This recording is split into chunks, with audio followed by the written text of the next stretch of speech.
아니 레시포드는 잘한다니까. 지금 네. 공격 포인트 최다야. 그러니까 완전 영입을 하고 팀내 최다야. 그렇죠. 그래도 어떤 선수는 화만 나고 끝내는 경우도 있는데 아 그렇죠. 화 끝에 그래도 뭐가 나온다면 네. 생산성이 있는 사람 아닙니까?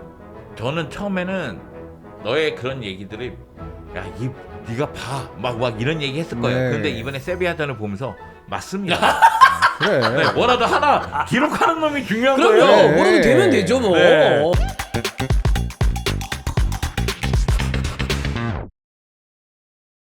(2025년 10월 7일) 화요일입니다. 13시 04분 지나가고 있습니다. 일단 볼 SL 스타트 하겠습니다. 안녕하세요, 박준입니다. 안녕하세요, 송영주입니다. 안녕하세요, 박찬입니다. 네, 추석 연휴가 굉장히 깁니다. 아직도 이틀이 남았습니다. 그 개천절부터 시작을 했으니까 네. 정말 긴 연휴죠. 일주일인데 네. 샐러리맨이나 직장인분들이 쉬는 거는 좋긴 한데 네. 이제 문제가 거의 모든 행정 업무가 이제 스톱이잖아요. 출생 신고를 못 하고 있습니다. 출생 그렇네. 신고하고 그 뒤에 남편들이 해야 될 게 한 10개가 있거든요. 뭐 신청하고 저거 신청하고 저거 신청하고 그냥 빼박 아무것도 못 하고 금요일까지는 있어야 되더라고요. 뭐 늦었지만 축하드립니다. 아, 예, 감사합니다. 네. 감사합니다. 근데 이게 확실히 그게 멈추니까 뭐가 배송이 와야 되는 것도 뭐가 늦고 네. 이것 때문에 쉬는 거랑 별개로 다른 불편함이 좀 있더라고요. 제가 좀 신기한 건 네. 이게 너무 길어서 그런지 네. 원래 연휴 기간 동안에 서울 시내는 도로가 덜 막히잖아요. 그렇죠. 네. 네, 원래는. 이번 연휴가 이상하게 다 막힙니다. 아, 그래요? 네. 그런가? 지금 올림픽대로로 가로질러서 왔다 갔다를 하고 있거든요. 네. 근데 처음에 한 이제 개천절부터 스타트했으니까 네. 한 토일 정도 한 어제가 본 당일이잖아요. 계속 막혀요. 근데 어제는 차가 별로 없던데 개인적으로 봤을 네. 때는. 어제 이렇게 넘어오는데도 원래 한 2-30분이면 오는 거리였는데 오히려 1시간. 저는 주말에 이제 그 천안에 이제 갔다 중계. 왔는데 중계하고 갔다 예. 왔는데 우버에서 이제 프로모션을 해가지고 네, 택시비를 굉장히 싸게 해줬습니다. 아하. 그래서 그걸 타고 이제 왔어요. 서울역에서 내려가지고 네네네네. 보통은 제가 이제 공항철도를 타고 여기로 오는데 금방 오긴 하니까. 네, 공항철도 타면 금방 오니까 예. 우버에서 프로모션에서 택시비 한 6-7천 원 주면 집까지 오겠더라고요. 와. 그럼 타야겠다. 그러면 타는 게 낫죠. 그 정도면. 그래서 타야겠다. 그래서 타고 왔는데 차 별로 없던데요. 그래요? 네, 몇 그래서 시였나요? 그때 와서 8시? 8시. 네, 아, 오후 그때는 8시 좀 정도? 괜찮았던 네. 시간이긴 하네요. 근데 원래는 이제 주말이면 그 시간에는 막히기 막힐 때문에 때죠. 예, 네. 어렵죠. 명절 때 차 막히는 시간이 있어요. 점심시간 이후로 그때 이동을 좀 하는 타임이라. 시댁에서 처가로 가는 경우가 많거든요. 또는 성묘하러 가거나. 근데 지금이 그때 사실 차가 많이 막혀요. 점심 근처라 저도 내비를 찍었는데 평상시에 한 3-40분 정도면 생각하고 올 거리였는데 찍으니까 58분이 걸리는 거예요. 근데 그 와중에 또 더 늘어나더라고요. 그래서 이게 너무 길어서 이동하는 차량들이 좀 분산이 됐나 뭐 그런 생각을 했는데 시간대마다 좀 다른 것 같습니다. 저희 집이 광명이잖아요. 예. 서울시 외곽이거든요. 그러다 보니까 성묘하러 자주 와요. 그쪽이 많이 가죠. 네, 그러다 보니까 막히는 시간이 있어요. 그 시간대는 피하는 게 좋긴 해요. 그렇습니다. 어쨌든 오늘이 화요일인데 아직도 이틀이나 남았다. 네, 정말 그 어떻게 보면 이제 학생들이나 예. 아니면 직장인들에게 행복한 시간이죠. 그죠? 예. 이렇게 한번 올해 긴 연휴 다음에는 당분간 꽤 오랫동안 이런 연휴가 없는 걸로 제가 어디서 본 것 같은데. 올해만 하더라도 뭐 이게 진짜 대박이고 작년에 그래서 그런 얘기 많았잖아요. 2025년 이거 하나밖에 없다. 맞아요. 그리고 뭐 2030몇 년이지 40몇 년대까지 뭐 없다고 뭐 그랬던 걸 본 적이 있는데 여튼 올해 지금 쉬는 동안에 저희는 뭐 지속적으로 콘텐츠는 롱폼으로 올라가고 있으니까 어제 히든볼 EPL도 이제 1시간 반, K도 1시간 한 40분. 깜짝 놀랐습니다. 짜투리 경기가 40분? 그래가지고 아니 이거 이렇게 가도 되는 거야? 내가 놀래가지고 물어봤죠. 일단 어제 따로 영상을 찍었지만 그 세비야 바르셀로나 얘기를 뭐 간단하게 짚고는 가야 됩니다. 예. 그런 거는 뭐 두고두고 괜찮죠. 예. 이게 그러고 보니까 또 4대1로 이긴 거는 이제 인텔은 4대1로 이겼습니다. 네네네. 바르셀로나 4대1로 지고 네. 참 뭐 이렇게 원래 축구가 그런 거 아니겠습니까? 그런 거죠. 네. 또 사낭이 또 알렉시스 산체스가 골을 넣어서 아스날과 인텔에 모두 맞물렀었던 또 바르셀로나도 있었던. 그렇죠. 그러고 보니까 참 그 묘한 인연이 있는 선수이긴 합니다. 역시 이제 매업 사낭이라고 메시가 없으니까 사낭의 왕이더라고요. 근데 본인이 세리머니를 하고 난 다음에 잠깐 너무 흥분했었다. 나는 여전히 바르셀로나 사랑하는.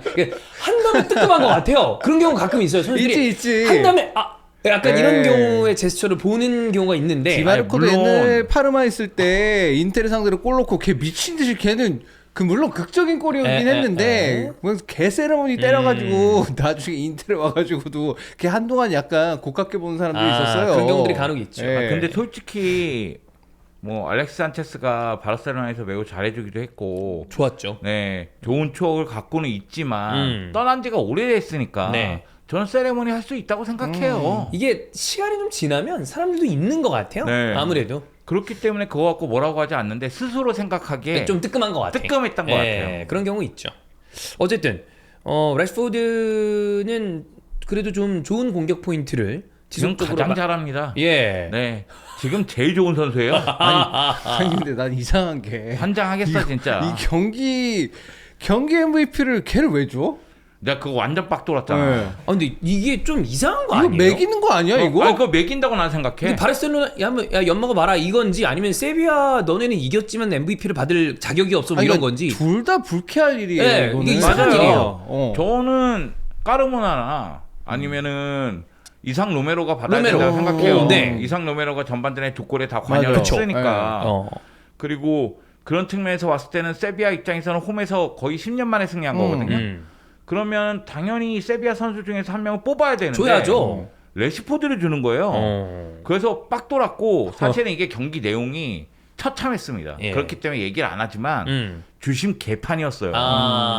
지금 이 경기 끝나고 나서 과연 PK가 맞느냐, 그러니까 아라오의 반칙이 맞느냐. 네. 물론 저는 PK 줄 수 있다고 생각하고 아라오가 개 멍청한 수비를 했다고 생각해요. 그러니까 사람은 생각하는 동물이거든요. 네. 근데 아무 생각 없이 수비하니까 피지컬만 믿고 그냥 밀어붙이니까 그런 일이 벌어지는 거예요. 여하튼 PK 줄 수도 있다고 생각하는데 예. 그 상황을 찬찬히 보면 라우즈 전 주심이라든가 여러 명이 야 이거 PK 아니다. 아니다. 이거 엄청난 오심이다. 이렇게 바르셀로나 쪽 언론에서는 얘기를 하고 있지만 네. 솔직히 그거 아니더라도 저는 패배했다고 생각해요. 경기력이 개판이었어. 그 지금 라리가의 심판 얘기는 저희가 자주 드리고 있고 네네네. 여긴 특히나 협회 차원에서의 문제도 좀 많은 데니까 그리고 세리아도 역시 이상한 주심들이 많고 프리미어리그는 또 많은 그 시청자분들이 있는 만큼 괴랄한 일이 많이 벌어지고 네네네. 있고 그리고 이번에 또 K리그에서 대박 건수가 하나 나오면서 야, 그건 네, 너무 크던데. 이동준 주심. 어. 근데 이게 우리가 그건 인지하고 있잖아요. 다 현장 중계도 가시고 저도 왔다 갔다 뭐 지나가면서 마주칠 일이 있는데 그거는 모두 다 인지하고 있는 것 같아요. 뭐냐면 분명 주심이 어려운 일을 하고 있는 건 맞다. 거기에 대해서는 다 동의를 하는데 이거를 어떻게 하면 좀 해결을 할 수 있을까요? 그래서 VAR 같은 거를 좀 도입을 했는데 안 보는 거에 대해서 뭐 어떤 징계를 내려야 되는 건지 온필드 왜 보지 않는가에 대해서 아니면 왜 이제 이후에 뭐 프리미어리그나 타리그들도 사실은 오심이었다. 뭐 이런 얘기를 하면서 물론 오심은 인정하지만 징계는 철회하지 않는다 이런 날가 또 있긴 있습니다만 이게 나중에 어쨌든 계속해서 오심을 좀 줄이는 방향으로 가야 될 텐데 뭔가 더 줄어드는 느낌은 안 나는 것 같은 체감적인 체감도 있고. 아니 그러니까 그 심판을 관리하는 주체 쪽에서 예. 훨씬 더 세심하게 이제 봐줘야죠. 예를 들어서 뭐 이동준 주심 같은 경우에는 머리 찬 사건도 있었는데 그거 그냥 넘어간 그랬죠. 적도 있었잖아요. 예. 그것도 있었고 이번에 또 엄청나게 큰 게 그런 일이 생기면 사실 그거는 그 관리하는 쪽에서 이제 주체적으로 이 주심은 당분간 뭐 전북 경기에 배정하지 배정 않는다. 않는다. 뭐 이런 거 공식적으로 발표하거나 이러면 좀 줄어들죠. 그러면 혹은 뭐 징계상으로 봤을 때 왜 해외는 아예 2부 리그로 내리는 경우 물론 K리그도 그런 경우 우리도 있습니다만 해요. 그거, 예. 내렸다가 뭐 몇 경기 내지는 몇 예. 개월 이런 다음에 다시 올라오고 이런 근데 경우도 내리면 있죠. 내린 대로 또 그래요. 2부 팬들은 우린 무슨 잘못이야? 그래 내가 얘기했잖아. 네. 3년 징계, 4년 징계 이렇게 때려야 된다니까. 일본 100개를 해야 돼. 이건 좀 가혹하고. 이게 이건 좀 세긴 한데 이건 좀 가혹하고. 심정적으로는 예. 사실 팬들 입장에서는 그런 생각이 드는 게 이게 사실 그게 우리가 아무래도 뭐 K리그는 연고 우리나라의 축구기 때문에 좀 다르지만 해외 축구는 우리가 보고 즐기는 팀들이 대부분 최상의 리그의 최상의 팀들이 일반적이죠. 근데 그게 아닌 팀들은 오심의 피해가 오더라도 별다른 이슈도 안 돼. 누구도 얘기하지 않아. 이런 경우가 굉장히 많아서 되게 많이 억울할 거라고 생각하긴 해요. 제가 이런 얘기하면 좀 가혹하게 들릴 수도 있지만 네. 모든 일이 자기가 잘못하면 그거에 대한 책임을 져야 됩니다. 우리 같은 사람들도 방송이 줄거나 아니면 댓글이 나쁘거나 네네네. 뭐 비판 여론이 있거나 여하튼 그거에 대한 책임을 간접적으로라도 진단 말이에요. 어쨌든 날라오죠. 직접적으로 지는 경우도 많지만 예. 간접적으로라도 진단 말이에요. 근데 주심이 판정을 잘못해서 경기 결과가 달라졌다. 그것도 순위에 있어서 지대한 영향을 미치는 경기들이다. 그럼 그거에 대한 책임을 어떻게 질 거예요? 제가 보기에는 그거는 징계밖에 없어요. 결국 벌금 때려 먹거나 아니면은 징계를 한 1, 2년 받거나 그래야지만 아 이러면 안 된다는 그 여론이 생긴단 말이에요. 그러니까 경기 결과를 바꿀 수는 없잖아요. 그러면은 경기 후에 5심이었다. 그럼 5심이면 이 주심이 중요 경기에서 다 배제가 되고 비판을 듣고 벌금을 매기고 이런 게 있어야 될 거 아니에요. 라리가 같은 경우에는 5심이었다고 인정했는데 다음 경기 보니까 중요 경기에 배정이 돼 있어요. 다시 그대로 나와 있고. 이건 미친 짓 아닙니까? 이게 그럼 많은 어떤 팬들이 이야기하는 심판의 AI화 내지는 기계화가 이뤄질 가능성이 좀 있을까요? 어려울 것 같은데요. 쉽지는 않다. 네. 왜냐하면 이 모든 분야에서도 그러니까 지금 이제 AI가 이미 많은 부분에서 이제 대체되고 있는 것처럼 이제 느껴지고 있고 실제로 이제 그렇게 굴러가고 있는데 그때마다 항상 사람들은 반발을 하잖아요. 그죠? 심판들도 똑같이 반발을 할 거란 말이에요. 그럴 수 있겠죠. 그런 일이 이제 벌어진다면 네. 지금 아직까지는 아니지만 그 정도는 아니니까. 벌어진다면 네. 이제 반발을 하기 때문에 근데 여기에 대해서 거의 아마 앞으로는 모든 분야에 있어서 이 AI와 그다음에 인간과 서로 그 직업군 간의 그 첨예한 대립이 있을 거고 예. 이 갈등에 대한 조정이 또 있을 거란 말이에요. 그래서 저는 그게 당분간은 될 거라고 생각하지 않아요.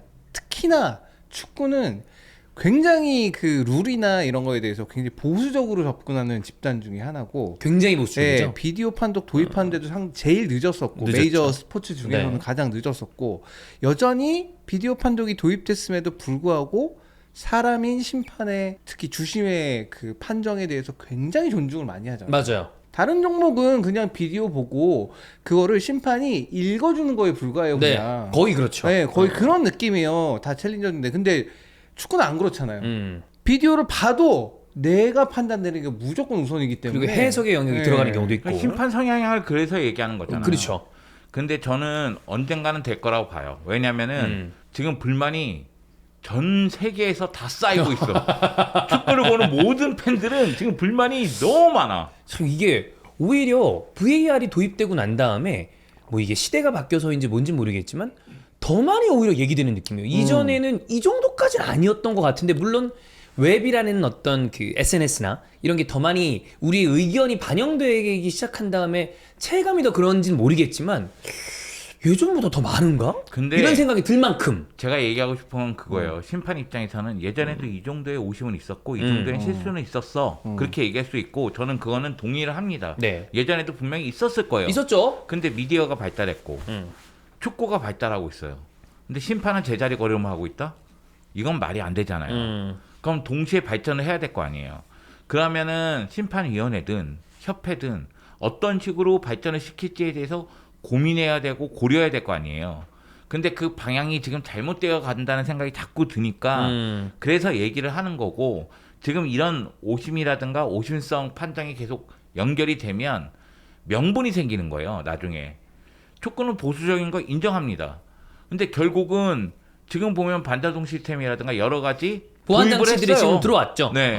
그건 왜 그러냐면은 명분이 생긴 거예요. 20세 이하 이번에 지금 대회 하고 있는 거에서는 또 챌린지의 어떤 도입도 있었고 네. 이게 점차 그런 데다 한번 넣어보잖아요. 보통 네. 연령별이나 그렇죠. 다른 대회. 근데 이게 어쩔 수 없는 게 불만이 쌓이면 결국 축구를 안 보게 되고 안 보게 되면 팬들은 떠나가요. 네. 그렇기 때문에 결국은 불만이 쌓일 대로 쌓이면 명분이 쌓였기 때문에 아 이건 어쩔 수 없어. 물론 당사자들은 거부할 수밖에 없습니다. 변화에 대해서 거부 아무래도 반응을 그렇죠. 드러낼 수밖에 없어요. 그런데 명분이 거부 반응을 이길 수 있는 상황이 되면 변화가 올 수밖에 없단 말이에요. 그래서 시간은 걸리겠지만 언젠가는 변화가 있을 거라고 생각을 해요. 네. 좀 그 연맹협회 차원의 문제는 이쪽 좀 심한 것 같긴 해요. 그러니까. 테바스도 그렇고 라리가가 좀 괴랄한 느낌이 좀 많이 들긴 해. 저는 개인적으로 심판을 존중합니다. 예. 그리고 제가 뭐 여러 번 얘기했지만 제가 읽었던 존중한 지금 3년 4년 존중해요. 존중하면서요. 맹렬히 비난하고 난 다음에 저는 심판을 존중하며 너는 나에 대한 존중이 없다. 아니 해설할 때도 내가 네네네. 생각하기엔 오심이지만 그래도 주심은 네. 이런 시각에서 본 것 같다. 그러면서 이제 주심을 옹호하는 발언을 많이 하는 편이에요. 사실 저희도 중계할 때 이 네. 판정에 대해서 잘못됐어요, 안 돼요 이렇게 얘기하지 못하니까 아마 이런 시선에서 이렇게 한 게 아니냐라는 이야기를 굉장히 네. 많이 좀 곁들이죠. 또는 그렇죠. 네. 이야기한 다음에 이거는 논란이 일어날 수도 있을 있는 요지가 가능성이 있다. 크다. 이런 식으로 이제 이야기하면서 쓱 네. 넘기는 경우가 많은데 제가 뭐 축구 에세이 얘기를 많이 했지만 축구 심판은 공공의적이에요. 누구 한 명도 축구 심판을 사랑할 수가 없어요. 그러니까 어떤 판정에 대해서 어떤 팀은 유리하고 어떤 팀은 불리하고 어떤 편은 좋아하고 어떤 편은 싫어할 수가 있기 때문에 한순간에는 한쪽 팀이 좋아한다 할지라도 전체적으로 보면 이쪽 팀이 좋아할 수도 있고 그러다 보니까 공공의 적이란 말이에요. 그래서 어려운 직업인 거 인정을 네. 하지만 본업은 잘해야 될 거 아니에요. 뭐 그건 맞죠. 그 얘기예요. 여튼 뭐 찬우 형 지금 방금 얘기한 것처럼 곧장은 모르겠지만 네. 그런 갈등 내지는 시간이 지난 다음에는 그리고 우리가 생각하는 것보다 또 이 도입과 발전이 굉장히 빠르게 이루어지고 있기 때문에 언젠가는 그런 일이 우리 눈에 있을지도 모른다. 그러니까 네. 최소한 그거는 될 수 있을 것 같아요. 예를 들어서 VAR도 지금은 사람이 사람이 보잖아요. 보죠. 그건 대체될 수도 있을 것 같아요. 빠르게 기계로. 네. 그래서 뭐 문제가 생기면 바로 이제 AI가 판단을 해가지고 그렇죠. 주심한테 연락해 주는 준다. 거죠. 이거는 봐야 될, 이거는 문제가 있다. 그거 봐야 될 것 같다. 음. 뭐 파울 상황이 발생된 것 같아 그냥 넘어간 것 같다. 네. 이런 거는 이제 할 수 있겠죠. 이거에 대해서 제가 손변이랑 네. 그 수호 미스터리 극장 했을 때 미국이었나요?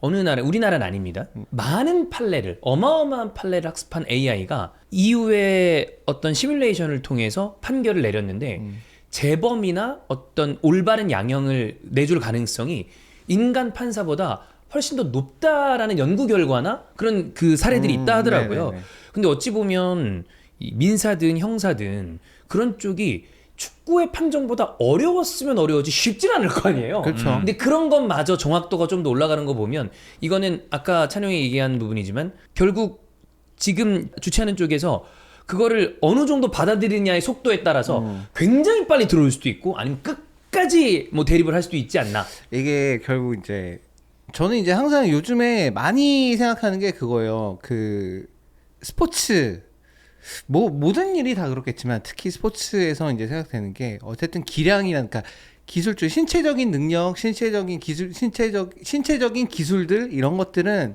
프로 선수들 그다음에 최상위 레벨에서 뛰고 있는 선수들이면 진짜 그 차이가 어마어마하게 크진 않을 거예요. 물론 메시 같은 선수 빼고 그런 천해천 빼고 그렇게 크진 않을 텐데 결국 이 선수들이 그러면 경기에 나와서 잘하고 못하고는 멘탈적인 부분이 굉장히 크게 좌지우지하지 않는가.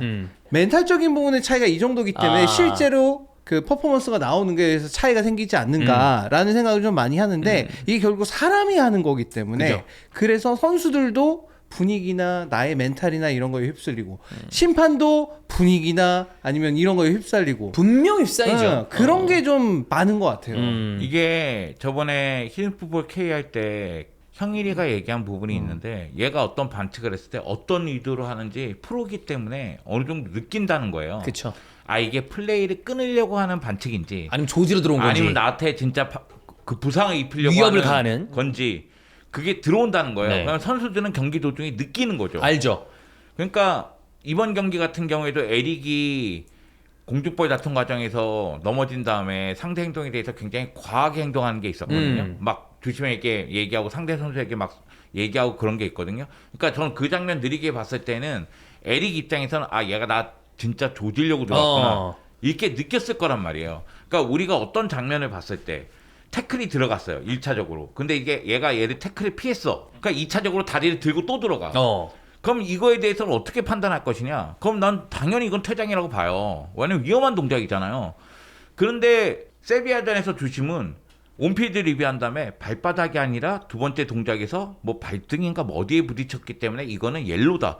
내가 그래서 이 X가 앉아있는데 이런 생각이 들었거든요. 태클을 한번 들어갔다 또 다리를 들었거든요. 느린 장면으로 보면 더 확연하게 보이잖아요. 그러니까 이게 아까 전에 얘기했다시피 주심이 판정의 기준이 어디에 두는지 정확하게 판단하고 있는지 뭐 이런 부분을 잘 하고 있느냐. 만약의 경우 이게 공공의 상식에서 벗어난다면 그러면 이거는 문제가 되는 건 아닌가 이런 생각도 좀 들고 그렇다면 이런 부분에 대해서 협회가 잡아줘야 될 거 아니에요. 심판위원회가 잡아줘야 될 거 아니에요. 근데 이런 부분은 없고 그냥 쓱 하고 넘기고 또는 뭐 심판 판정에 대해서 너무 항의한다. 그래서 징계 매긴다. 이번에 포획 감독도 징계 얘기 되게 많이 나오고 있던데. 그거는 저는 징계가 만약에 실제로 지금 얘기되는 정도로 나오면 굉장히 큰 반발이 있지 파장이 좀 클 것 않을까. 같아요. 아니 되게- 이런 얘기가 나오는 것 자체가 문제라니까요. 근데 저는 이번에 포획 감독이 어떤 징계를 받을지 네. 뭐 상황을 지켜봐야 되겠지만 이게 쌓인 부분도 있다고 저는 생각해요. 네. 왜냐하면 포획 감독이 그 전에 심판에 대해서 할 얘기 많지만 시즌 끝나고 하겠다고 얘기했거든요. 맞아요. 그러니까 불만이 쌓여 있는 걸 음. 간접적으로 표시를 했어요. 그런 가운데 이런 일이 벌어지고 포획 감독이 또 이야기도 하고 그러다 보니까 징계가 굉장히 크게 나올 것처럼 보도가 돼서 보도는 지금 돼요. 물론 어떻게 징계 나올지는 저는 모릅니다만 일단 보도 자체는 그렇게 나오니까 네. 그러면 이거는 대처가 문제가 있다는 거예요. 그러니까 모든 협회나 심판위원회가 이런 식으로 대처를 한다니까. 그러니까 너 얘기하지 마 이거예요. 약간 그 전체적으로 이 지금의 작금의 상황은 팬들로 하여금 전의를 불태우게 합니다. 누가 봐도 문제 있는 판정이 나왔으면 거기에 대해서 보완하는 얘기가 나오고 그런데 어쨌든 룰을 위반했으니까 여기에 대해서는 뭐 일부 징계가 있을 수 있다라는 걸로 가면 아마 이 정도까지 불타오르진 않았을 거예요. 근데 누적치가 많은 상황에 거기에 대해서는 아무 얘기가 없는데 여기 얘기했으니까 너 중징계 예상 막 이런 거 얘기 나오면 누가 가만히 있습니까? 아니 기본적으로 축구가 흥행하려면 아주 간단한 거를 지키면 됩니다. 상식을 지키면 돼요. 상식에 맞지 않는 리그를 누가 응원하고 누가 좋아합니까? 이것 때문에 제주는 승점 1점을 땄습니다. 어쨌든. 근데 이 상황에 대구 제주가 1점 때문에 대구가 그냥 그대로 그럴 수도 그럴 수도 있지. 있죠. 강등을 되는 그림이 나온다면 이거 나중에 이 나비 효과라고 얘기할 수 분명히 있어요. 이거 얘기 나오죠 당연히 나오죠. 그러니까 그런 부분을 생각을 왜 좀 못하는지. 이게 지금 저희가 K리그에서 이런 일이 벌어졌기 때문에 K리그를 소재를 삼아서 이런 얘기를 하지만 전 세계가 이렇다니까요. 맞아요. 이래서 아마 되게 억울하게 강등당하거나 이런 팀들이 빅리그뿐만이 아니라 숱하게 많을 겁니다 아마. 일단 저는 그거는 해야 돼. 어떤 특정 경기에서 그러니까 특정 팀에게 좀 손해가 가는 식의 판정이 나왔을 경우에는 어쨌든 몇 경기는 그 팀 경기에 배정하지 말아야죠. 저도 그게 네, 그게 제일 합리적인 것 같아요. 그리고 가장 일단 효과가 있고 그게 이제 보통 연속으로 특정 팀 경기를 배정하지는 않잖아요. 그죠. 그렇게 한 세 경기만 배정 안 한다고 해도 몇 달은 훌쩍 지나가거든요. 꽤 오래 가죠. 네, 그러면은 그 다음에는 또 다시 그 사람 자기도 돌아와서 또 많이들 있어. 저는 모든 주심들이 뭐 악의를 갖고 판단하다 그렇게 생각하지는 않습니다. 그건 당연하죠. 네, 설마 그렇게 하진 그렇게 않을 하지 거라고. 않겠죠. 왜냐면 그 믿음까지 없어지면 네. 그 축구를 못 봅니다. 그러니까 어떻게 네. 보면 우리가 보는 오심이라고 하는 그런 판정들은 아마 주심의 실수겠지. 실수와 사고일 거라고는 생각을 하고 그렇죠. 근데 보죠. 우리가 생각하기에는 이렇게 몇 경기 제외해야 된다는 얘기는 실수와 사고를 최대한 줄이기 위한 방법이다 이렇게 얘기하는 그렇죠. 거죠. 그렇게 해서 이제 한번 돌아보고 자기도. 예. 물론 뭐 과거에 그런 심판들이 없었던 건 아닙니다만 네. 어쨌든 간에 그렇게 한번 돌아보고 그게 제일 나은 방법인 것 같고 그리고 그렇게 되면은 그거를 바로바로 발표를 하면 그런 팬들도 좀 납득이 가잖아요. 그렇게. 그렇지. 자, 이 주심은 이 경기에서 좀 판정이 문제가 문제 있기 있었고. 때문에 당분간 이 팀 경기에서 한 3경기 정도 배제하겠습니다. 발표를 하게 되면 그래. 알았어. 이렇게 된단 말이에요. 그러면. 역시 맞네. 네. 역시 잘못 봤네. 어쨌든 그리고 그렇게 생각할 거 아니에요. 그 나름대로 우리 팀에 배정받지 않는다는 페널티를 줬으니까 우리도 약간 뭐 그런 거죠. 항상 운전할 때 저희 하다가 비상등만 깜빡 이로 넘어갑니다. 이 정도의 제스처를 취하면 우리도 받아줄 의향이 있다라는 그렇죠. 거 아니에요. 그러니까 그런 어떤 발표가 있다라고 네, 하면 축구 뭐 안 볼 것도 아니고. 그 정도로 모두 다 모든 게 끝나는 건 아니지만 뭐 어쨌든 조치는 이루어졌으니 일단 넘어갑시다라고 하게 된다는 거지. 물론 이게 대다수가 그렇다는 거지 항상 그렇다는 뭐 건 그건 아닙니다, 아닙니다만 이게 뭐 지금 세비야 바르셀로나 얘기하다가 K리그 얘기도 하고 네. 주심 얘기를 했는데 잠깐 제가 좀 흥분했던 건 아마 대패를 당한 그 탓을 네. 괜히 심판에게 한 것이 아닌가 이런 생각이 좀 들기도 합니다. 아라우 생각이- 때문이죠? 네? 아라우가 좀 원흉이라고 볼 수 있나요? 아니 거기 원흉은 네. 네. 수두룩합니다. 네. 세비야가 너무 잘했고요. 네. 제가 보기엔 페드리, 레시포드 정도 빼고는 전 다 아쉬웠고 한지 플릭 감독 포함인가요? 한지 플릭 감독 전 플래네이조차 잘못 땄다고 그러니까 생각해요. 선발 라인업에 대한 좀 아쉬움. 네. 네. 그래서 이 경기는 뭐 다 아쉬웠습니다. 네. 여튼 뭔가 올해 더 많이 주심에 대한 이야기를 각 리그에서 하는 느낌이라 잠깐 얘기를 다시 짚어봤습니다. 자, 요 정도 얘기하고 이탈리아로 가겠습니다. 유베 밀란 네. 0대0. 네. 조금 뭐 스코어적으로 봤을 때는 축구적으로 아쉬운 0대0이 나왔습니다. 이 경기는 사실 양 팀이 다 골을 너무 못 넣더라. 예, 너무 넣지 못했다. 네, 너무 못 넣어가지고 근데 음. 경기 자체는 밀란이 훨씬 효율적으로 잘했습니다. 음. 밀란이 이제 그 알레그리 감독이 결국 잘하는 게 이제 수비 조직력을 단기간 내에 이제 빠르게 끌어올리는 게 이제 뭐 콘테 감독도 그렇고 알레그리 감독도 그렇고 그런 거 잘하는데 그런 부분들이 이제 이 경기에서도 굉장히 효과적으로 잘 나타났었고 이 경기는 아니 경기장에 뭐 잔디 관리를 뭐 어떻게 했는지 아니 애들이 계속 미끄덩 이렇게 넘어져요. 네. 플리식 한번 미끄덩해서 넘어지고 조나선 데이비스 저기 골프로 따지면 뒷땅 한번 까고 어허. 슈팅 뒷땅 까가지고 예. 자빠지고 그러니까 넘어지는 케이스들이 좀 많았었고 보면 전반전에 이제 유벤투스가 나름대로 이제 공격 작업들을 조금 만들어가는 부분들이 있었는데 그래서 이제 찬스를 만들었는데 후반전에는 유벤투스가 좀 어려움이 있었고 밀란은 전반적으로 봤을 때는 이제 미들블록 로블록 형태로 이제 잘 정비를 한 다음에 그 다음에 빠르게 카운터를 진행하는 방식으로 공격 작업을 했는데 그런 것들이 꽤 효과적이었습니다. 그래서 전체적으로 봤을 때는 골기회 같은 거는 페널티킥도 얻어내고 그리고 막판 레앙 투입해서 레앙이 이제 막았던 기회들도 있고 생각을 해보면 밀란에서 잘했어요. 근데 결국은 이제 승점을 따오질 못했고 특히나 플리식 페널티킥 PK. 놓친 거는 아쉽죠.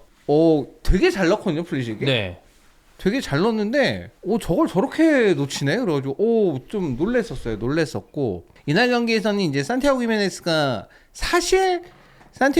이제 골이 없는 건 골이 없는 건데 이 경기 자체는 상당히 좀 잘했습니다. 본인이 앞에서 계속 수비수하고 이제 비벼주고 경합해주면서 일단 수비수 하나 묶어두고 그 다음에 뒤에 들어오는 이선 자원들이 이제 괜찮은 선수들이 많다 보니까 이선 자원들 선수들한테 이제 공 내주고 이러면서 찬스 만들어가는 부분들이 있었고 이 경기는 이제 에스투피냐니 이 전 경기에서 이제 퇴장당해가지고 그래가지고 이제 못 나왔었는데 이제 바르테사기가 나왔었거든요. 이게 되게 어린 친구예요. 05년생. 예, 그래서 어린 친구인데 좀 고생하긴 했죠. 고생하긴 했어요. 이제 이쪽에 이제 유벤투스 이쪽에 콘세이상 나와가지고 콘세이상이 또 굉장히 민첩하고 빨빨거리면서 잘 돌아다니는 선수라 바르테사기 좀 고생하긴 했었는데 그럼에도 불구하고 기초적으로 빌드업할 때는 바르테사기가 나름 도움이 됐었습니다. 보면은 이제 밀란이 빌드업을 할 때 가비아가 이제 굉장히 이 백스리에서 가비아 선수가 굉장히 잘해주고 있는데 빌드업할 때 이제 모드리치하고 이제 가비아가 이제 가운데 서는 선수들이다 보니까 이 두 선수가 서로 이제 약간 요렇게 이렇게 약간 비스듬히 좀 대칭 움직임을 하면서 모드리치가 이제 그 미드필드 지역에서 한 명 정도를 자기한테 묶어두고 끌고 나면 가비아가 이렇게 보고 있다가 측면적으로 내줄 때 바르테사가 조금 올라와주면 그쪽으로 패스를 내줘가지고 이제 낚인 셈이 되는 거죠. 유벤투스 같은 경우에는. 유벤투스는 투도로 감독의 원래부터 이제 전방 압박을 상당히 좀 좋아하는 그런 팀이기 때문에 그런 식으로 세게 좀 압박을 가는데 그 압박을 벗어나기 위한 방법으로서 그런 것들을 좀 활용을 해가지고 후방에서 이제 빌드업을 잘 풀어나온 것들이 있었고 모드리치 얘기를 좀 안 할 수가 없을 것 같은데 너무 잘합니다. 아니 일단 이게 좀 말이 안 되는 것 같아요. 이게 그 나이에 저랑 친구예요 모드리치가. 그 나이에 너무 잘해. 네. 이게 좀 뭐라 그럴까? 이게 약간 경기장을 진짜 완전 관장하고 있는 축구 도사의 느낌? 역시. 근데 레알에서도 잘하긴 했어요. 근데 문제는 나이가 드는 어떤 스태미너 문제가 좀 눈에 많이 띄었잖아요. 근데 지난 시즌 레알에서 관리가 됐잖아. 예. 그러니까 걔가 레알에서 선발로 다 나온 경기가 거의 몇 경기 안 되니까 그런 거 보면은 레알에서 관리가 됐다고 봐야 되고 또 하나는 축구를 잘하지만 레알 마드리드는 스타 군단이라서 아무래도 중심이 여러 군데가 있을 수밖에 없는 상황이었고 그러다 보니까 모드리치는 밀란 가더라도 전반기는 잘할 거라고 생각했어요. 후반기는 체력 문제가 있을 거예요. 근데 그런 걸 감안해도 그 이전 한국 나이로 41살의 선수가 이 정도의 퍼포먼스를 내는 거는 진짜 대단하긴 해요. 대단하죠. 정말 놀랍습니다. 네. 그러니까 모드리치의 존재 하나 때문에 사실 밀란을 상대하는 팀들은 그러니까 미드필드에서 상황이 되게 어려워요. 지금은 이제 구성이 되게 좋은 게 모드리치 있고 그 옆에 라비오가 있으니까 이 둘이서 일단 중심축을 잡아두는 게 크고, 그러니까 포파는 사실은 약간 아쉽긴 한데 이게 아쉽다는 것도 그러니까 들어갔을 때 그러니까 포파나가 좀 더 위에서 이제 주로 침투하는 역할도 많이 받고 더 공격적인 역할을 맡아서 이제 플레이를 하는데 거기서 이제 마무리적인 장면에서 아쉽다는 거지, 포파나가 갖고 있는 이제 이 종으로 많이 움직이는 그런 에너지 레벨 같은 것들은 상당히 좋거든요. 그래서 지금 밀란의 구성 자체는 상당히 좋아요. 그리고 모드리치가 어느 정도까지 해줄 수 있는지 모르겠지만 일단 지금 수비적으로도 도움이 너무 많이 되고 그러니까 상대가 와서 뭐 미들에서 뭐 슛 때리거나 혹은 마무리 패스 지으려고 할 때 항상 중요한 순간에 그 모드리치가 이제 막아서는 경우도 굉장히 방해를 많습니다. 만약에 영주 형은 하반기, 그러니까 후반기의 어떤 체력 이슈에 대한 걱정을 하셨는데 그게 생각보다 잘 돼서 이번 시즌 내내 이 정도의 모습을 보여줄 수 있다고 하면 근데 그건 좀 말이 안 되는데? 근데 만약에 그렇다 근데 하면 모드리치의 스타일을 생각하면 네. 우리가 맨날 모드리치 경기 보면 모드리치의 시기에는 거꾸로 간다는 얘기 많이 그렇죠. 하거든요. 그러니까 많이 뛰는 유형이에요. 맞아요. 그러면 우리가 생각했을 때 일반적으로 이 나이면 뒤로 갈수록 스태미나가 떨어지는 게 일반적인데 어느 정도 그래도 지금 밀란이 좋은 페이스를 유지하고 있기 때문에 그런 거를 잘 맞춰준다면, 왜 제가 이 얘기를 이제 하려고 그러냐면 어제 그 두치아프쿠 태연인에 가서 저 아스날 팀을 맞추고 왔는데 축구적인 얘기가 왔다 갔다 하다가 인게임상에서 밀라노 FC, 그러니까 AC 밀란의 어떤 팀 케미를 쓰는 분들이 많습니다. 굴리트도 있고 막 그러니까 그러다 보니까 밀란을 팔로우하는 분들이 게임 때문에 생기더라고요. 그래서 그분들이 AC 밀란 이번 시즌 어떨 것 같냐? 라는 분들의 어떤 질문을 듣고 저도 이제 SL 하면서 형 얘기 들은 게 있으니까, 찬영 얘기 들은 게 있으니까 라비오 모드리치가 꽤 잘해주고 있고 지금까지는 굉장히 괜찮아 보인다. 알레그리 감독이 또 잔뼈가 굵은 감독이고. 근데 그럼 우승 가능한가요? 라는 질문에는 제가 그건 모르겠다 라고 했는데 지금의 페이스라면 마지막까지 이 컨텐더에 페이스면은 컨텐더죠. 그리고 왜냐하면 지금 초반이 너무 괜찮아요. 근데 물론 이 경기는 한편으로는 또 한계가 나왔죠. 왜냐하면 톱이 결국 골을 넣어줘야 되는 건데 이게 양 팀이 똑같아요. 양 팀이 똑같은 한계가 나온 건데 톱이 골을 넣어줘야 되는데 이제 골을 못 넣는 경기가 되잖아요. 사실 이 경기는 XG 값은 밀란이 더 높거든요. 이제 후반전에 워낙 카운터를 잘 치고 결정적인 기회를 많이 맞았기 때문에 밀란의 XG 값이 더 높았는데 그게 마무리가 결국 안 된 거거든요. 그러니까 산티아고 히메네스가 굉장히 잘해준 것과는 별개로 마무리를 해줄 수 있는 톱이 필요한데 근데 그게 좀 아쉬운 거예요. 공격수. 그게 좀 아쉬워요. 이를테면 이제 그 밀란 입장에서는 또 이제 아쉬운 건 이제 그거죠. 은쿵쿠? 야 이거 안 되겠다. 얘는 약간 좀 무리하게 돈을 쓴 것 같은데 약간 애매한데 그럴 가능성이 좀 있죠. 은쿵쿠 같은 경우에도 그냥 여전히 그냥 안 좋아요. 별로 안 좋고 이 느낌이랑 좀 안 맞는 그런 느낌이 있고, 유벤투스의 경우에는 블라우비치가 첫 끝발이 끝이었나? 벌써 불꽃이 꺼진 건가요? 그런 느낌이 좀 물론 이제 이 경기 한 번은 더 타오르겠지. 한 번 정도는? 후반기 시작할 때 타오르겠지. 물론 이 경기는 일디즈 쪽이 이제 막히고 나니까 여기서부터 뭔가를 해결할 수 있는 능력이 좀 없어 보였어요. 유벤투스 자체가 일디즈가 막히고 나니까. 물론 이제 야심차게 이제 콘세이상을 기용을 했었는데 콘세이상 나름대로의 민첩함과 그다음에 뭐 드리블 능력 같은 것들을 갖고 있지만 결국 이제 어느 한쪽에서 이제 뭔가를 끌어줘서 수비를 좀 당겨주지 않으면 개인이 해낼 수 있는 건 약간 한계가 있는 편이거든요. 저는 제가 이제 그 유벤투스가 지금 갖고 있는 자원들을 고려해봤을 때는 이거보다는 공격 작업에 있어서 조금 더 뭔가 잘 만들 수 있지 않을까라는 기대를 했었고, 그게 이제 나왔던 게 이제 인테르전인데 왜 인테르전만 그렇게 말도 안 되는 골을 넣어가지고 중거리 그냥 빵빵 들어가면서.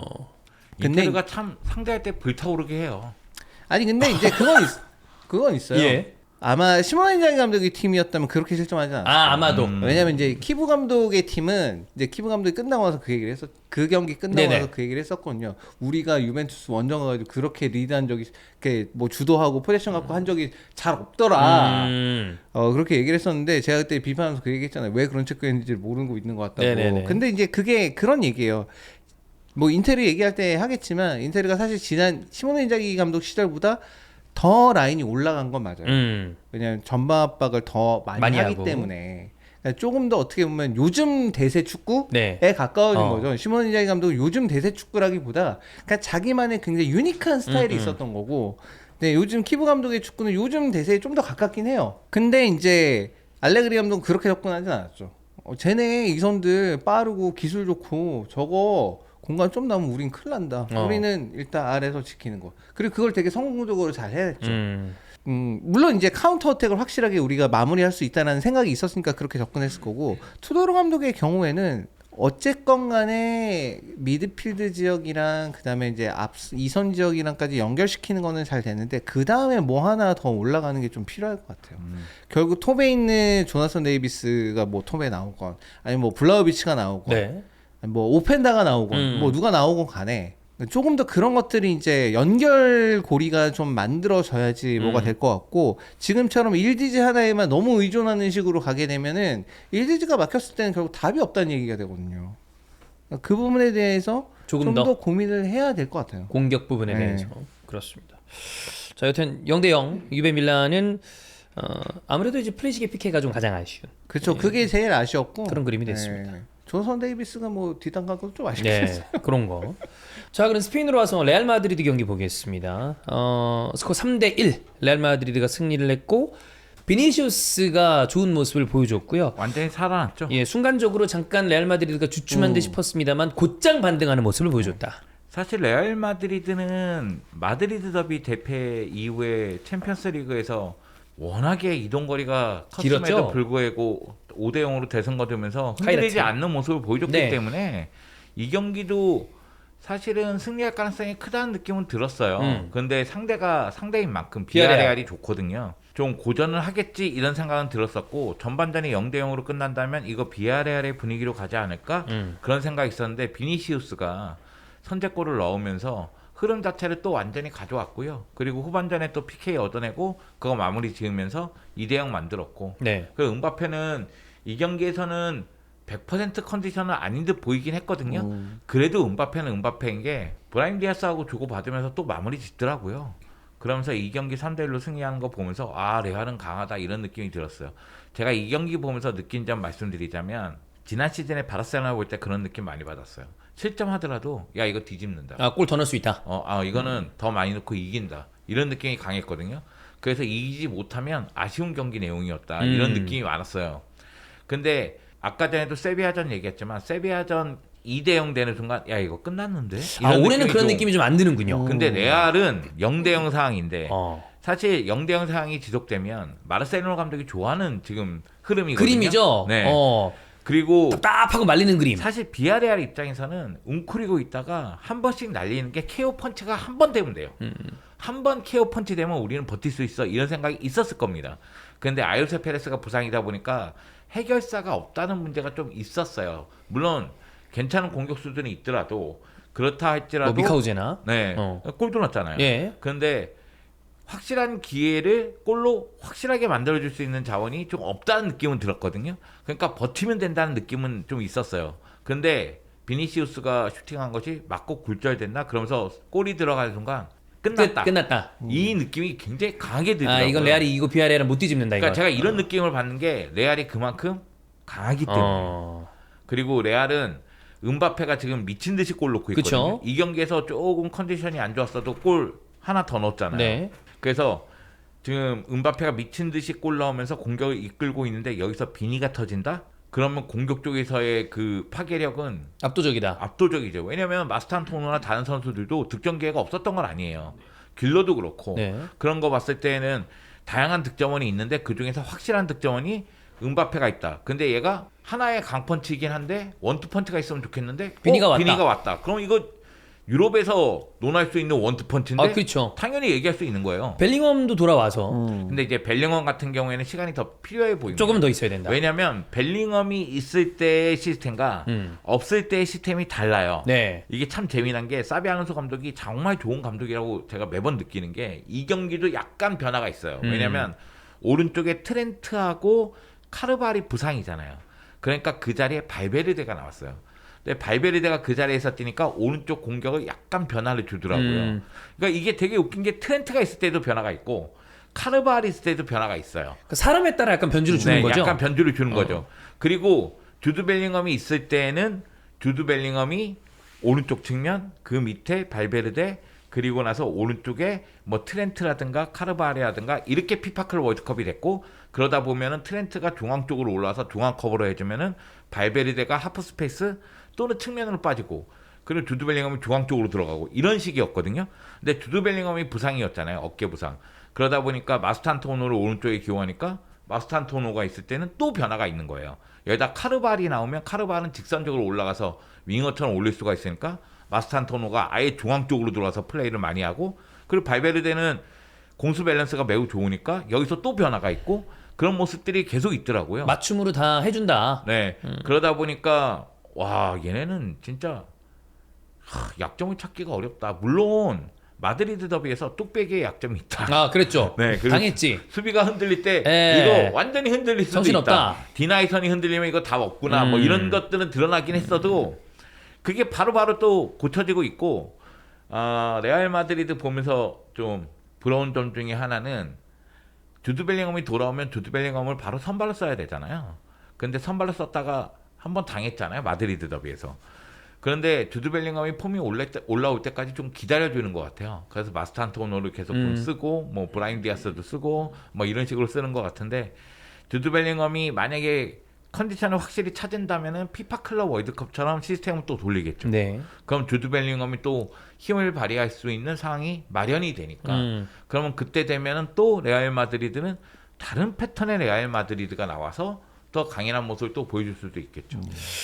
저는 개인적으로 레알 마드리드의 스쿼드가 되게 풍성한 듯 하면서도 어느 포지션에 좀 중첩돼서 많거나 어디는 약간 모자라거나 이런 느낌의 수적인 밸런스가 조금 안 맞나 싶었는데, 감독이 그거를 적정하게 돌려서 잘 감는 것 같아서 참 젊은 감독이지만 뭐 레알 마드리드에 어울릴 만한 감독이지 않나, 알론소는. 네. 그런 생각이 좀 듭니다. 부상이 이제 좀 있으니까 네. 부상만 없다면 그쵸. 사실 그렇게 크게 문제가 되진 않을 거예요. 뭐 여러 대회를 병행한다고 하더라도. 네. 그리고 가만히 생각하면 어디 문제가 됐을 때 메울 수 있는 선수는 있어요. 항상 있죠. 항상 그러니까 있죠. 지금 트렌트하고 카르바알 부상이니까 라이트백 문제가 있다 이런 네. 생각이 들 때 발베르데 발베르데 또 해주고.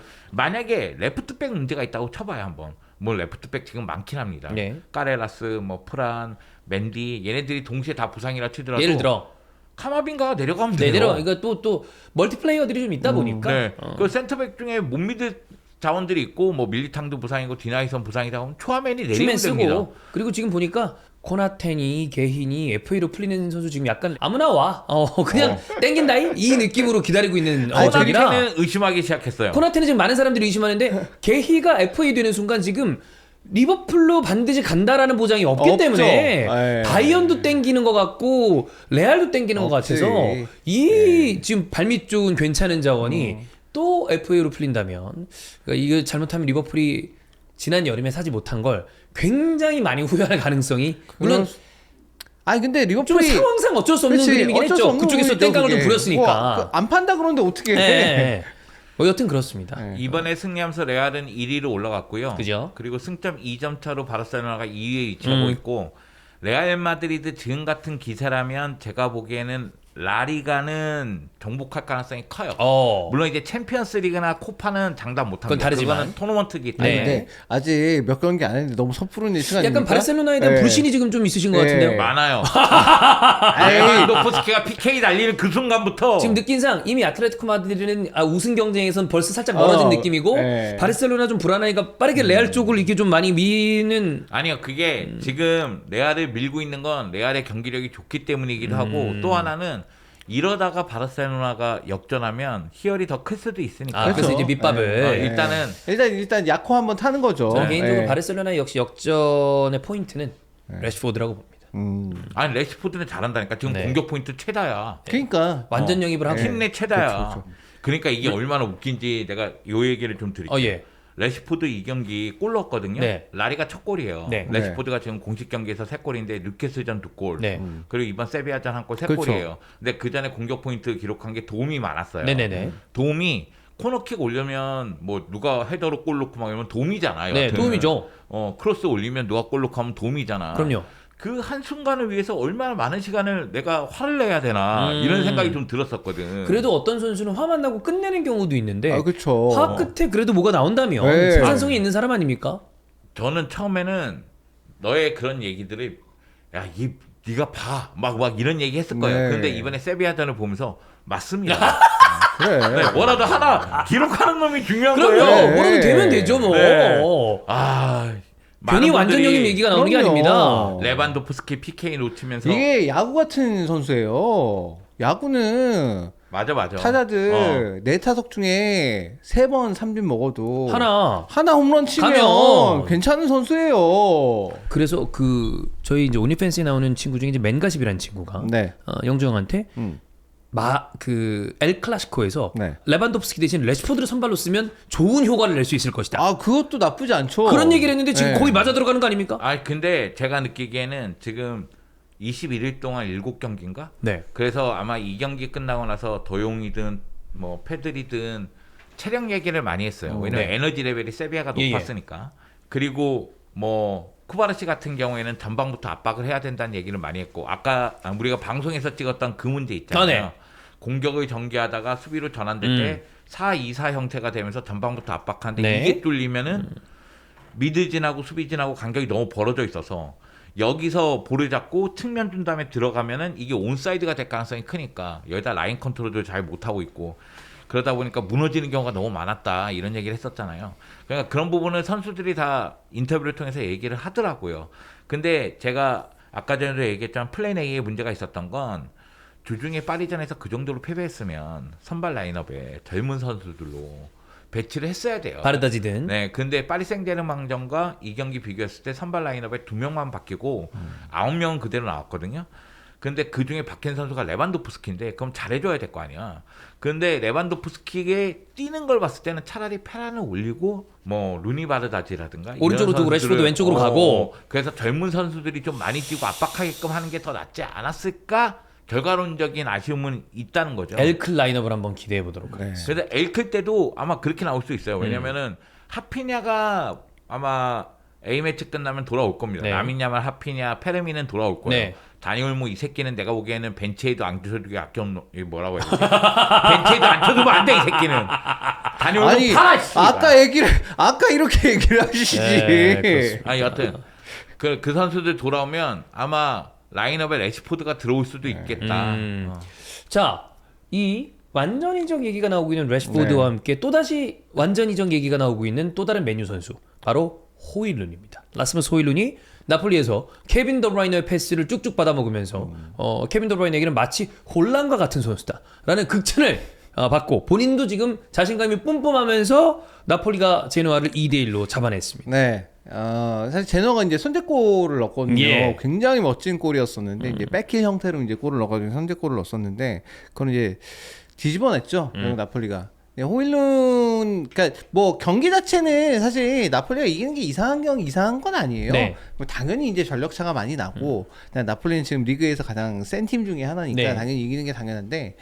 중요한 거는 이제 호일룬이 이렇게 부활했다는 거에 대해서 많은 맨유 팬들과 또 이제 축구를 좋아하시는 호사가들. 예. 많죠. 축구를 좋아하고 특정 팀을 좋아하진 않아. 하지만 나는 호사가야. 호사가죠. 예. 대표적으로 여기 이주원 씨. 추맨 축구 호사가. 호사가죠. 예, 추사가. 그 메뉴에서 떠나면 뭐 잘한다 뭐 이런 거. 그런데 사실은 뭐 안토니라든가 뭐 레시포드라든가 호일룬이라든가 그 전에 뭐 맥토민이라든가 잘하고 있는 건 또 맞으니까. 지금 맨유가 그만큼 좀 선수들을 제대로 쓰지 못하고 있는 느낌이 안 드는 건 아니에요. 그러니까 제대로 쓰지 못하는 거 하나. 그 다음에 그 선수들이 받고 있는 부담감도 그렇지, 되게 엄청 프레스가 센 심하고. 그러니까 이게 성적이 조금 안 나와도 그 받는 프레스가 어마어마한 것 같아요. 네. 선수들이 갖고 있는 부담감이라는 게 지금 너무 큰 보면 것 같아. 그 호일룬이라는 선수가 이탈리아 무대에서 원래 좋은 모습을 보였을 때도 앞에 가서 등지고 버티고 막 내주고 이거보다는 어쨌든 공간으로 뛰어들어가면서 뭔가를 했을 때가 좀 더 좋은 느낌이 있었던 네. 선수인데 이렇게 보면 콘테라는 감독이 사실 우리가 뭐 욕도 많이 하고 네. 그런 부분이 있지만 사실 가장 정상급에 있는 감독 중에 한 명이잖아요. 그렇죠. 근데 이 사람이 수비 라인을 조직하는 것뿐만이 아니라 루카쿠 써먹었던 거라 네. 호일룬 딱 자기 스타일에 맞게 쓰는 거 보면 공격수를 좀 잘 만들어내는 것도 잘하는 사람이라는 느낌이 이번에 호일룬 케빈 더브라이너의 어떤 그 조합 보니까 들어요. 둘 다 잘하죠. 사실 이제 미드필더 출신인데 콘테 감독은 네. 미드필드는 그냥 개같이 뛰는 것만 시킨다는 게 좀 이상하긴 한데 개싸움 시키는 스타일이죠, 네. 그냥. 그런 건 좀 신기하긴 한데 몰라 본인이 원래 그런 선수라서 그랬나? 어. 원래 본인은 이제 그런 식으로 막 엄청 뛰어다니는 대단히 하단 선수였죠, 그런 진짜. 선수였긴 한데 네. 호일런이라는 선수를 보면 결국 그거예요. 선수한테 멘탈, 자신감이 얼마나 중요한가. 진짜 중요하죠. 이 선수가 능력이 없었던 선수는 그러니까 신체 조건 좋고 그다음에 빠르고 그러면 운동 능력 훌륭하고 근데 이제 그 맨유에 가서는 이제 한두 경기 안 풀리다 보니까 거기서 이제 비판받고 막 뭐 돈값 어쩌고 저쩌고 막 이러니까 애가 계속 눈빛이 주눅 애가 들고 많이 이러면서, 갔어. 예. 근데 메뉴에서 그렇게 부진했던 애들은 다 그래요. 그러니까 뭐냐면 초반에 안 좋으면 다 그 네 내리막이야. 이적료가 얼만데 네가 이렇게 하면 되냐. 약간 그런 감이 있어요. 그런 측면에서 쿠냐도 좀 걱정되긴 해. 쿠니아도 사실 지금 비르치에 가려져서 그렇지. 네. 경기는 나오면서 전혀 골과 맞아요. 도움을 기록하지 안 못하고 좋아. 있거든요. 어쨌든 호일런은 지금 굉장히 네. 좋다. 그리고 잘하고 있고 그다음에 이제 맥토미니가 이제 지난 시즌 리그 MVP였는데 이제 맥토미니가 뭐 골도 그렇고 전체적으로 이제 좀 초반에 이제 활약상 자체가 좀 낮아진 거 아니냐 이런 얘기인데 당연한 겁니다. 왜냐하면 여긴 케빈 더브라이너가 있습니다. 그럼요. 케빈 더브라이너가 있음으로 해서 이제 이 공격 작업에서의 중심축이 케빈 더브라이너로 넘어갔어요. 거죠. 이쪽으로 넘어가게 되고 케빈 더브라이너가 만들어가는 그림들이 굉장히 많기 때문에 맥토미니는 거기 줄어들 수밖에 없습니다. 그래서 이제 영역 자체, 그러니까 맥토미니가 원래 가운데서 움직여줘야 되는데 물론 지금도 배치 자체는 이제 측면에 배치가 되지만 이제 가운데서 움직이는 거랑 비슷하게 움직이긴 하는데 근데 그거에 있어서는 이제 활동 반경이라고 해야 될까? 여기에 이제 제한이 좀 생기는 거기 때문에 어쩔 수 없는 부분이에요. 대신에 이제 팀 자체가 이제 그 케빈 더브라이너의 존재로 인해서 더 위로 올라가면 되는 거니까 그 부분은 이제 나쁘지 않고 로보트카가 부상이죠? 조금 이제 부상이 좀 생겨가지고 뭐 걱정이 되긴 하겠지만 지금은 이제 로보트카의 존재감보다 현재로서는 케빈 더브라이너가 좀 더 크거든요. 지금의 팀에서는 지금의 나폴리 팀에서는 그래서 크게 문제가 될 것 같지 않아요. 그냥 길모어 나오면 되니까 그렇게 크게 문제가 될 것 같진 않아서 나폴리는 당분간은 계속 뭐 순항하지 않을까. 예. 챔스도 챔스도 가봐야지 알겠네요. 그렇죠. 네. 뭐 유럽 고자기 때문에 뭐 초반 분위기가 나쁘진 않으나 여기는 좀 더 지켜봐야 된다. 네. 그렇습니다. 자, 어쨌든 콘테의 나폴리는 순항 중이고 반대로 시메오네의 아틀레티코 마드리드. 콘테나 시메오네가 가장 연봉을 많이 받는 감독들 중 또 손에 꼽는 사람들인데 아틀레티코 마드리드가 마드리드 더비를 승리했던 거는 굉장히 좋았습니다만 셀타비고와 다시 무승부하면서 분위기 올릴 뻔했지만 불은 훅 꺼진 느낌. 거기에다가 전반에 랑글레는 퇴장, 경고 누적이었습니다. 네. 전 개인적으로 이건 사고라고 봐요. 이건 사고다. 네, 그리고 아틀레티코 마드리드는 올라오는 중이라고 생각합니다. 와. 그러니까 마드리드 더비가 터닝 포인트가 됐다고 생각하고 네. 올라오는 중인데 렁글레 이 자식이 사실 렁글레 퇴장을 당하지 않았으면 이 경기 먹었어요. 왜냐면은 역시 바르셀로나 레전드. 레전드? 네. 준전드? 준전드? 네. 세비야 레전드로 하죠. 예. 여하튼 일단 그리즈만의 폼이 많이 올라왔어요. 그리즈만이 아틀레티코 마드리드에서 통산 200골을 넣었잖아요. 네. 그리즈만이 최다 득점자입니다. 그리고 코케가 최다 출전 기록을 갖고 있어요. 그래서 두 선수가 한 골 넣거나 한 번 출전하면 계속 기록이 새로 쓰여지고 있는 상황이고요. 감독도 시메오네가 가장 많이 지휘했습니다. 그래서 이 세 명은 아틀레티코 마드리드 역사의 산증인들이에요. 살아있는 전설들입니다. 여하튼 그리즈만이 많이 올라와서 경기를 풀어주는 패스가 너무 좋았고요. 특히 상대 자책골 터질 때 그리즈만의 패스 바리오스가 들어가면서의 크로스 그것을 끊어내려다 보니까 이제 자책골이 된 거죠. 자책골이 나왔거든요.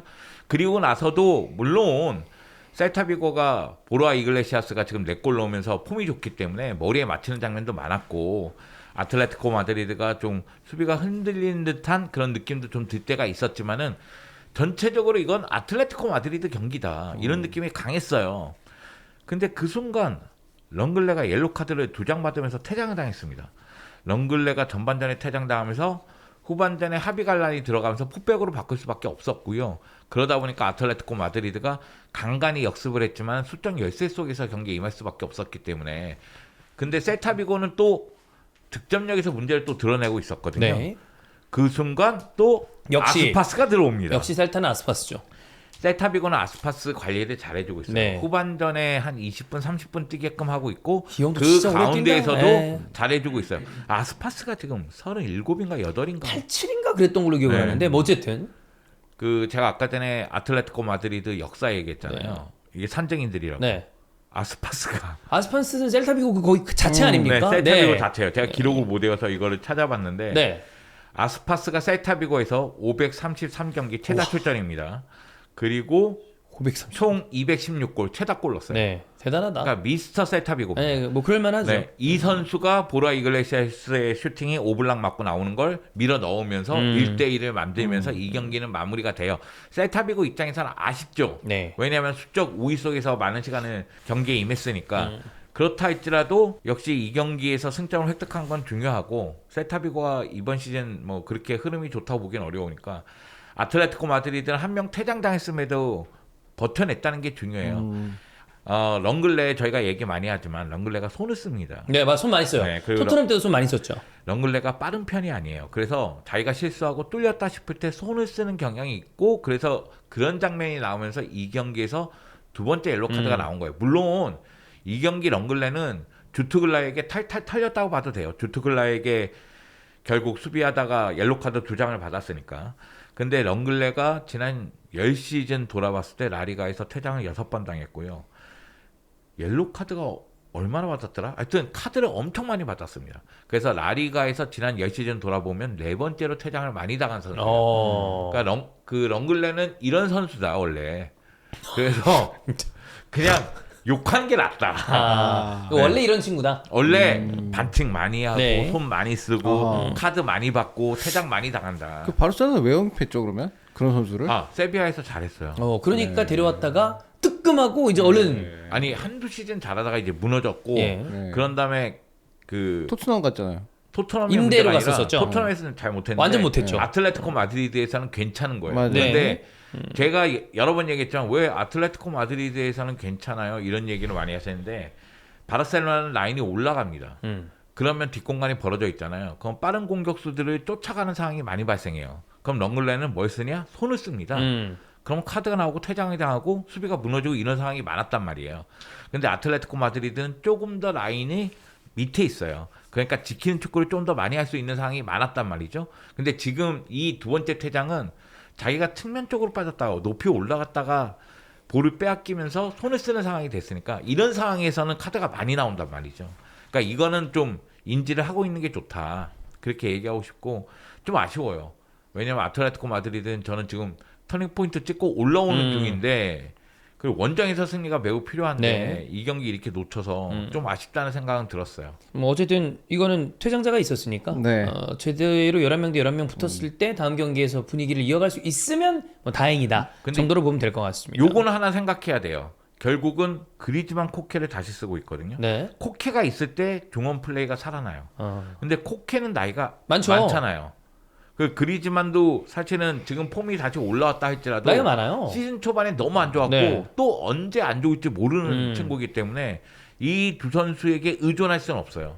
그러면 시메오네가 방법을 계속 찾아야 된다. 자 마지막 인테르 대 크레모네스에는 4대1 승리 그리고 보니의 활약이 와. 대단했습니다. 네. 정말. 요거는 그냥 짧게 얘기할게요. 예. 보니 선수 너무 잘해줬고, 그냥 그 튀람 이제 부상 때 직전 경기에서 약간 햄스트링 쪽에 좀 부상이 있었다 네. 그래서 이제 이 경기는 그냥 벤치 앉아가지고 사복 입고 와가지고 계속 노가리 까고 웃고 뭐 그러고 있더만요. 네. 뭐 경기가 잘 풀리니까 이 경기는 잘했습니다. 인텔이 잘했고. 그래서 이 경기 끝난 다음에 이제 키브 감독에 대한 여러 매체에서 분위기가 바뀌었나? 아니 엄풀하나 봐. 어? 갑자기 막 칭찬을 막 여기저기서 하고 그래. 바이럴 돌리나? 네, 그런 것 같아요. 기부. 왜 아니, 나는 올 시즌 내내 칭찬했는데. 여기저기서 이제 네. 말이 많고 막 그런데 근데 제가 말씀드리고 싶은 건 강팀이랑 한 적이 없다. 크레모네스 어쨌든 승격팀이니까. 네. 없다. 크레모네스가 무패 팀이었다고 하더라도 그래도 그 무패 돌풍의 팀이었다고 하더라도 네. 예, 원래 이제 그렇게 이제 승격한 팀 중에서 돌풍 일으키다가 이제 점차 이제 좀 어려워지는 팀들 많이 있잖아요. 그러다가 중간 정도에 머무르면 굉장히 다행인 거고. 그래서 뭐 진짜 이제 쭉 이번 시즌 한 경기들을 생각해 보면 유벤투스전을 제외하면 그렇게 강팀이랑 한 적이 없어요. 네, 그래서 뭐 그거에 대해서 뭐 이렇게 이렇다 저렇다 뭐 얘기할 게 없고 네. 이 경기는 본인이 되게 잘했는데 디마르코 굉장히 잘했습니다. 디마르코. 미친 듯이 잘했고 요 크레모넷의 얘기를 해야 될 게 뭐냐면은 크레모넷의 이제 우측의 사이드 자원으로 나온 게 윙백도 보고 그다음에 윙어도 보고 그게 그 유명한 무솔리니 그 주손자 걔거든요. 걔는 그래서 무솔리니라고 안 돼 있어요. 그 앞에 이름을 써요. 그 등록명을 네. 와, 무솔리니라고 들고 달고 뛰면 와 너무 충격적이겠다 진짜. 근데 걔가 이제 오른쪽에 섰는데 진짜 디마르코한테 진짜 영혼까지 다 털렸습니다. 진짜 탈탈 털렸어 진짜. 디마르코 존나 잘했거든 진짜. 이 경기에서 디마르코 미친 듯이 잘했거든요. 예. 디마르코가 결정적인 크로스로 찬스 맞는 게 이 경기 4개였나 5개였나? 이렇게 만들어가지고 디마르코 엄청 잘했고 그다음 본인이 잘했고 라우타로 잘했고 그러니까 전반적으로 이 경기는 거의 모든 선수들이 다 잘했는데 딱 하나 얘기하고 싶은 게 있습니다. 뭐죠? 앙디 디우프. 얘를 왜 샀지? 아. 도대체? 얘가 공 뺏겨가지고 실점한 거거든요. 4대0으로 그냥 진짜 야 이건 뭐 4대0 각이네. 저도 이제 그 입중계하면서 그랬어요. 야 이거는 실점할 그게 없다. 왜냐면 슈팅 얘네 몇 개 못했거든. 네. 이건 뭐 나올 수가 없네. 그 새끼가 갑자기 저 박스 바로 앞에서 드리블하는 미친 짓거리 하더니 막 그것도 공 멀리 차가지고 그 공 뺏기더니 거기서 바로 실점했거든요. 인간적이네.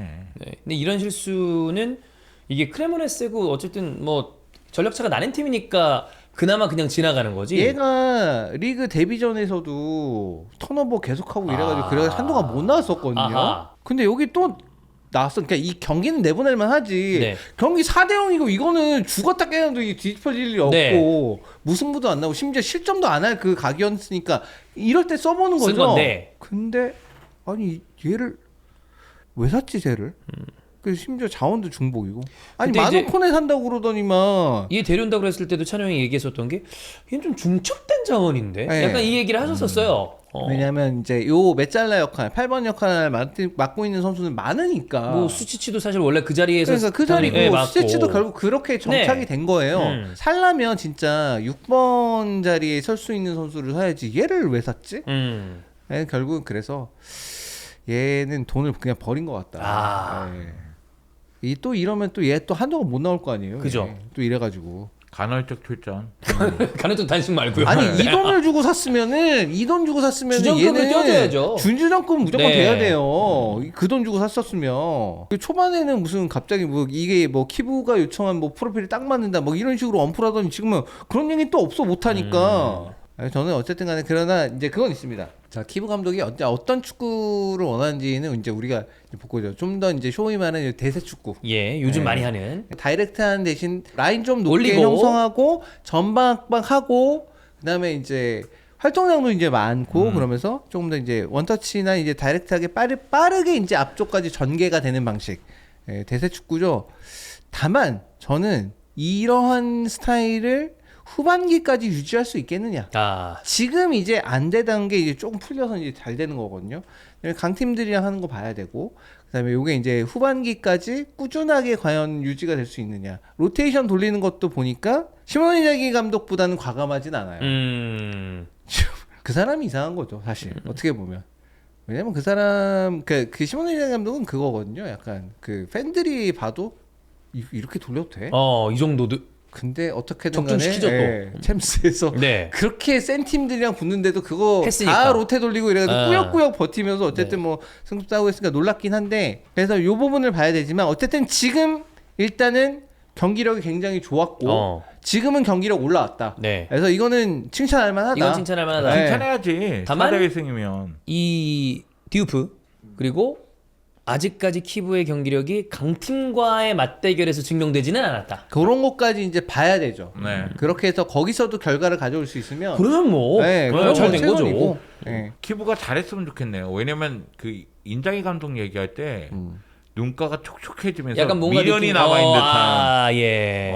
이게 아니, 사실 팬들이 원한 이별은 아니잖아요. 그렇기 때문에 아니요, 그냥 저는 이제 그 자기 형의 스타일을 좋아한 거죠. 그렇죠. 예, 그리고 좋은 그냥 성적을 냈고. 그런 유니크한 스타일을 보여줄 수 있는 게 저는 그런 약간 나도 나이를 먹었지만 홍대병을 아직 못 버렸나 봐. 그러니까 네. 사실 다들 하는 축구와 좀 네. 다른 느낌으로 계속 본인의 길을 걸어갔던 사람이고. 유니크한 걸 좋아하는 사람들이 네, 그 있으니까. 있죠. 이 홍대병 버려야 되는데. 예. 네. 지금 연세에 또 버리시기도 그렇잖아요. 네. 그러게요. 그냥 가시는 거죠, 뭐. 네. 네, 야, 그렇습니다. 지금 변하면 죽어. 그냥 쭉 이렇게 살아야 돼. 자, 그러면 이번 주 에세이는 이렇게 마무리를 하고, 네.